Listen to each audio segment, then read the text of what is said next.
나라를 빼앗긴 우리 선조들이 나라의 주인은 우리 국민이다 임을 설포한 첫 민주공화제 정부입니다. 25살의 나이에 어떻게 이런 결단을 내리고 할 수 있었을까? 비상문이 있다고 그랬는데 이거 봐봐, 이렇게 사다리도 있고 뛰어다니시다가 도관이 나가면 안 되니까. 대한민국 임시정부 항주 유적지 기념관. 그에 대한 경우에 나는 자랑스러운 대국수 앞에 초기 형태라서 좀 다르게 생겼네. 안녕하세요, 키 큰 형입니다. 저희는 아직 샹하이에 있고 오늘은 우육면이나 한 그릇 먹고 우리나라 임시정부 위치로 한번 이동해 볼까 합니다. 한 그릇 먹는데 또 허투루 또 이상한 데서 먹긴 좀 아깝잖아. 이 동네에서 가장 가까운 맛집, 여기 우육면 먹으러 왔는데 사람이 많아요. 자리가 없는 것 같은데? 자리가 없다는데? 좀 기다려야지 뭐. 여기서 국수는 금방 먹을 거 아니야. 저거 먹으면 돼. 홍소 니우로미에 맨 위에 있는 거. 홍소 니우로미. 따거랑 샤우더랑 있네. 응. 와, 장사가 잘 되네. 와, 면도 여기서 바로 이렇게 만드시는구나. 그야말로 로컬의 장소에 왔어. 표정이 별로 밝아 보이시지 않는데요? 네. 좁아요. 어쩔 수 없이. 야, 맛집은 원래 다 이런 거야. 아까 보니까 아저씨가 이름 불러주더라고. 우리는 이제 지우.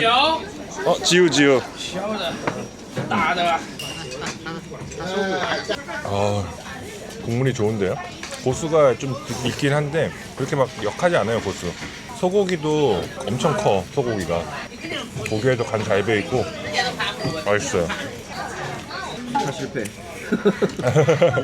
몇발 굶기가 날려. 진짜 찐 로컬의 맛.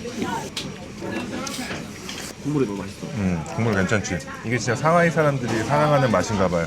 관광객은 찾아볼래? 찾아올 수 없어. 한 명도 없어. 주성치 영화에 나오시는 분들이 앉아있는 것 같아.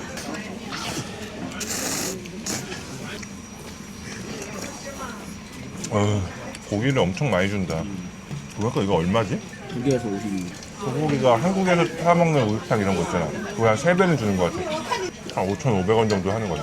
이게 비싼 거고 그냥 우육면은 13원이야. 갈비찜 하면은 들어있는 그런 튼실한 고기가 들어있어. 갈비집에서 뼈 쑥 발라지 고기 덩어리 먹으면 그치? 맛있었어요. 그게 다야? 아저씨 목소리가 커가지고 자리도 좀 좁고 그래서 별로였는데 항상 안고 이렇게 먹으니까 다행히 아까 그 뾰족한 표정이 좀 풀렸네. 네네. 아이고, 너무 맛있게 잘 먹었습니다. 국물도 생각보다 그렇게 되게 자극적이지 않고 많이 기름지지도 않고. 하나, 둘, 셋, 넷, 다섯, 6정거장 가면 되네. 지하철 내려가지고 앞으로 조금 걸어오면은 이쪽이 이제 옛 프랑스 조개지였거든요. 그래서 그런지 옛날 약간 유럽풍 스타일의 건물들이 살짝 있긴 있어요, 저기처럼. 근데 그 외에 나머지 것들은 막 완전 고층 건물에다가 막 이런 걸로 개발이 다 돼 있네요. 독립운동을 하신 그 투사분들이 프랑스 조개지를 선택한 데에는 다 이유가 있습니다. 3.1 운동 이후에 일본의 탄압이라든지 막 그런 수배 같은 게 엄청 심해졌어요. 독립운동가들이 대놓고 활동하기가 쉽지 않았는데 그래서 여기 프랑스 조개지를 선택을 한 겁니다. 사실상 프랑스의 땅은 아니지만 치해법권이라고 프랑스의 법이 적용되는 그런 땅인 거죠. 그래서 일본 애들이 마음대로 활개칠 수 없기 때문에 이쪽을 찾아서 임시정부를 세웠던 겁니다. 저 앞에 대한민국의 뿌리, 대한민국 임시정부 현판이 보이네요. 사람들도 엄청 많네. 화려한 샹하이 거리 한복판에 이게 우리의 역사의 심장이 이곳에 있었습니다. 바로 이곳이 이제 나라를 빼앗긴 우리 선조들이 나라의 주인은 우리 국민이다 임을 설포한 첫 민주공화제 정부입니다. 매표소에서 표를 사고 여기서 입구로 이렇게 들어가서 보는 거네요. 내부에서는 촬영이 안 돼가지고 촬영은 못 할 거고 바깥에서만 한번 찍어보도록 하겠습니다. 되게 커 보이는데 이 중에서 한 홀을 저희가 임대를 해서 사용을 한 거예요. 저희가 아까 여기로 이렇게 입구로 들어가면은 거기 이제 김구 선생님 집무실이라든지 회의실 그리고 도미토리 같은 것들이 쭉 있거든요. 근데 그 딱 거기 있는 데만 저희가 한 홀을 딱 쓴 거고 전시실이라든지 매표소 이런 데는 조금 더 확장이 된 모습이라고 합니다. 임시정부라고 저희가 들었을 때는 그래도 좀 뭔가 구색을 갖춘 그런 좀 큰 건물이라고 좀 느껴질 수가 있는데 전혀 그렇지 않고 되게 작은 연립주택의 한 홀을 빌려서 사용했다는 거. 그 부분이 좀 마음이 아프면서도 그때 얼마큼 절박했냐 우리가 또 그런 걸 좀 알게 되는 것 같아요. 어쨌든 대한민국이 시작된 곳에 와가지고 이렇게 한번 보고 가니까 좋았던 것 같습니다. 잘 주무셨습니까? 네네. 오늘은 어디 가죠? 오늘은 윤봉길 의사 박물관 잘 보고 건너셔야 돼요. 신호 왔다고 그냥 가시면 안 돼요. 네, 중국에서는 신호등 파란불 됐다고 바로바로 건너시면 안 됩니다. 우회전, 좌회전 다 들어오니까 이게 한국이랑 신호 체계가 달라서. 방어 보행해야 돼. 어. 예전에 윤봉길 의사님이 의거를 진행할 당시에는 그 홍구공원이었는데 홍커우공원이라고 하죠. 류시엔이라는 분이 이쪽으로 이제 이장되고 뭐 기념관이 생기면서 그 공원 이름이 바뀌었다고 합니다. 막 무슨 무술 같은 거 대련하시나 봐. 막 서로 막 겨루기 같은 거 하시네. 이렇게 맞춰주는 분이자. 이렇게 씨름하는 거 있죠. 이렇게 쫙 잡고 그래. 이렇게 넘어뜨리는 거. 약간 그런 건가? 여기 이렇게 도인들도 많으시고 민속놀이 같은 것도 많이 하셔. 야, 그래도 공원이 뭔가 여긴 되게 활기차다. 야, 여긴 되게 액티브한 공원이 재밌네. 만두 파나 봐. 이거 달라 그럴까? 뭔지 모르겠지만 하나만 먹자. 하나만. 菜 차이? 菜，那边是肉， 로우. 이거 야채래. 로우. 고기 먹으래. 오케이. 로우. 就是猪，猪 쭈로우. 네, 쭈로우. 이거 돼지고기래. 돼지고기. 12원이네. 셰셰. 중국어 다 알아듣고 있거든. 여기 와서 만두가 오질하게 먹는다. 씨, 어디 가다 만두가 많았구만. 일단 장갑 하나 끼시고. 장갑이 아니야? 이게 그냥 이렇게 쓰라는 건가?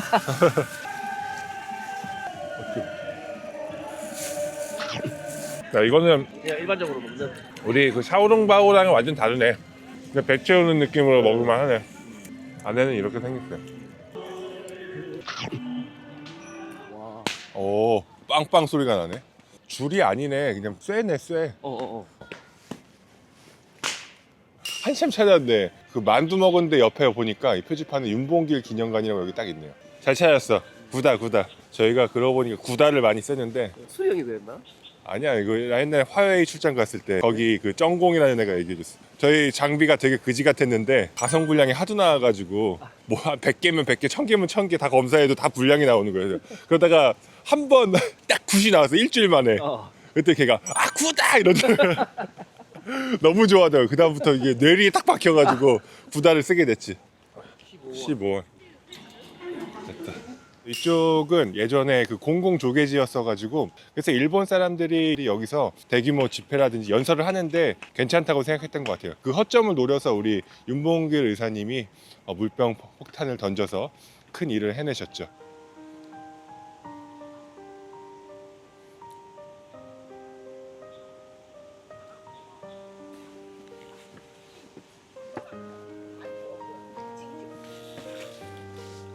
또 윤봉길 의사님의 흉상이 여러 가지 메시지들도 있네요. 윤봉길 의사 덕분에 지금의 우리가 잘 살고 있어요. 감사합니다. 잊지 않겠습니다. 여러분들이 도시락 폭탄이라고 많이들 알고 계시잖아요. 도시락 폭탄 아닙니다. 물병 폭탄이에요.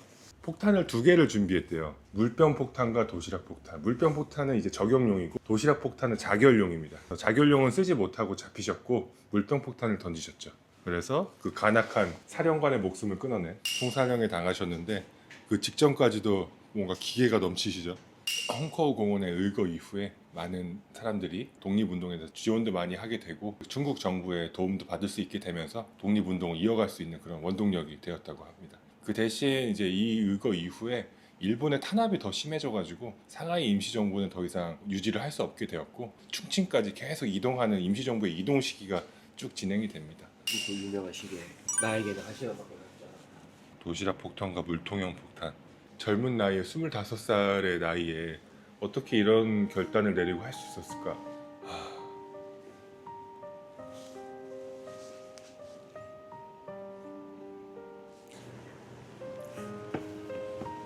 조용하고 좋네. 여기는 사람들이 많이 안 오시네.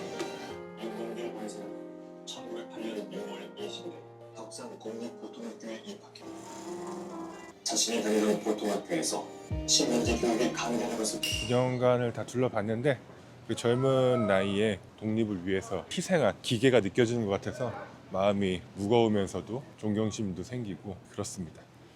어떠셨습니까? 좋았습니다. 너무 유명한 사건이라. 이게 제구력이 엄청 좋으셨어. 되게 멀었을 텐데 거리도. 그리고 사람들 앞에 그 방해물들도 많았을 거잖아. 근데 어떻게 그거를 탁 그 단상에 탁 떨어뜨렸을까? 머릿속으로 연습도 그러니까 연습도 많이 하셨겠지. 샹해에서 볼 수 있는 독립운동의 흔적은 두 개를 보려고 했던 걸 다 본 거고, 내일은 자싱으로 이동을 해가지고 우리 김구 선생님 피난처를 한번 볼 겁니다. 이쪽이 김구 선생님 피난처. 홍콩 공원에서 의거 이후에 이제 일제 엄중한 감시와 거액의 현상금이 걸리게 되는데, 김구 선생님이 이쪽으로 피난을 오게 되십니다. 자싱으로 오게 된 게 여기가 좀 물길이 발달돼 있잖아. 그래서 좀 피난할 때 좀 용이하다고 하더라고. 이쪽으로 피신하시면서 계셨잖아. 일본군이 이쪽으로 막 오고 그랬대. 감시가 심해지면은 이 물길로 도망가셔가지고 배 위에서 며칠 동안 숨어 계시고 막 그러셨대. 일본 애들이 그 김구 선생님한테 현상금을 걸었는데 당시 돈으로 60만 원의 현상금을 걸었다고 합니다. 60만 원이 지금 같이 따지면 어느 정도 되는 줄 알아? 몇백억 아닐까? 어떻게 알았어? 난 이미 다 알고 있지. 수백억 원이네, 수백억 원. 그렇게 큰 현상금을 걸어가지고 어떻게든 잡고 싶었지만 잡히지 않으셨지. 또 인신에 귀재셨지. 수뇌부를 암살했다 이런 것보다 처단하였다라는 이 문장이 뭔가 마음에 드는데, 자신의 2년 되셨던 거네, 횟수로. 이 추푸청이라는 분이 김구 선생님을 피신할 수 있도록 도움을 많이 주신 분이라고 합니다. 그래서 그 공을 저희 정부에서도 인정하고 건국 훈장을 전달했다고 합니다. 이 훈장이 바로 여기 있는 그 훈장이 되겠죠. 여기 계속 여기 설명하는 것들을 보면은 당연히 우리가 중국의 도움을 받아서 독립운동을 계속 이어갈 수 있었던 건 맞는데, 우리가 있었기 때문에 대한민국이 독립할 수 있었다. 약간 그게 좀 뉘앙스에 깔려 있는 듯한 느낌이야. 김구 선생님이 암살을 안 당했다면은 진짜 어떻게 됐을까, 현대사는. 빨갱이 프레임을 씌워가지고 암살했잖아. 자신 분들이 또 이렇게 의리가 있네. 다 무료로 개방해 주시네.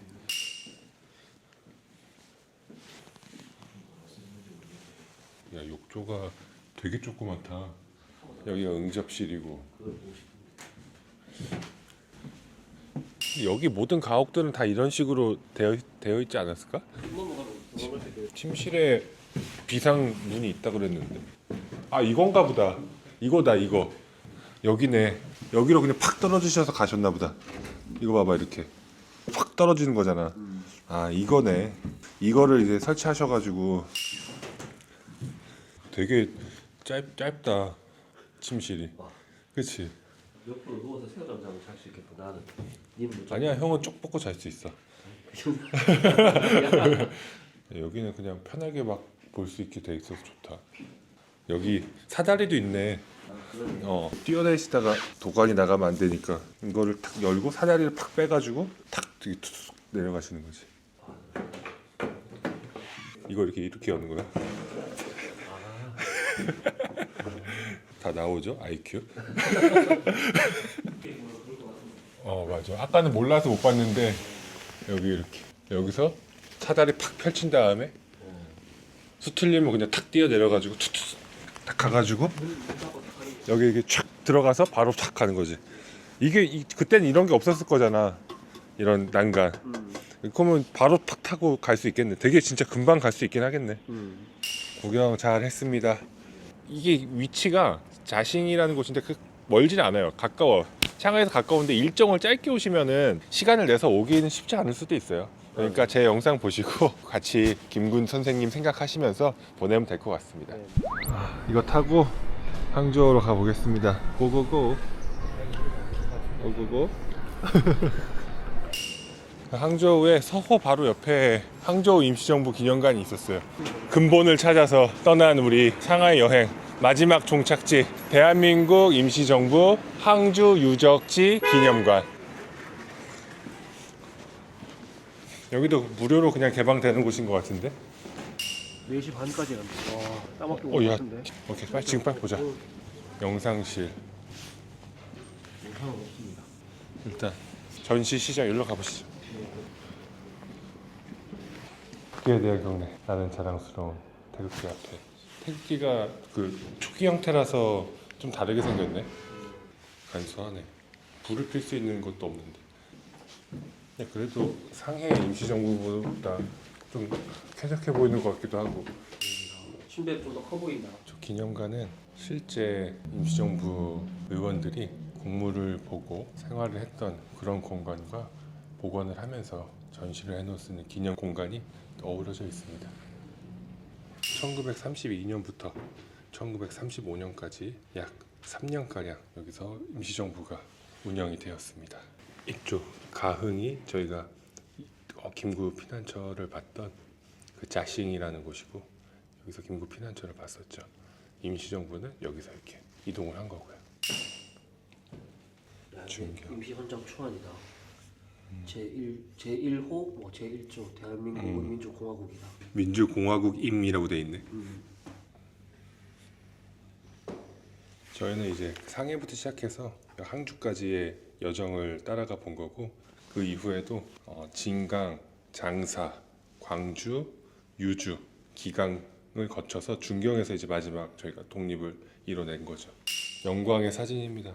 고난의 역경을 거쳐가지고 1945년 마침내 광복, 그 광복을 이루고, 이게 중경 그 임시정부 아마 앞일 텐데, 중경 영화지 총사에서 조 돌아가기 전날 진짜 45년 11월. 이때 얼마나 진짜 가슴 벅차고 좋았을까. 마그네틱이라고 합니다. 수고하세요. 맞습니다.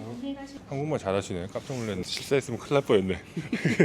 그냥 항저우 임시정부 기념관까지 해가지고 저희가 이번 여행에서 볼 수 있는 저희의 근본을 찾아서 모든 것은 끝이 났습니다. 뜻깊었던 것 같아요. 열악한 상황 속에서 어떻게든 독립을 이뤄내기 위해서 노력했던 독립운동가분들, 저는 그 상황에 와도 그렇게 못할 것 같아요. 얼마나 자기 희생적이고 애국적이어야지 그런 걸 할 수 있는지 가늠조차 안 되네.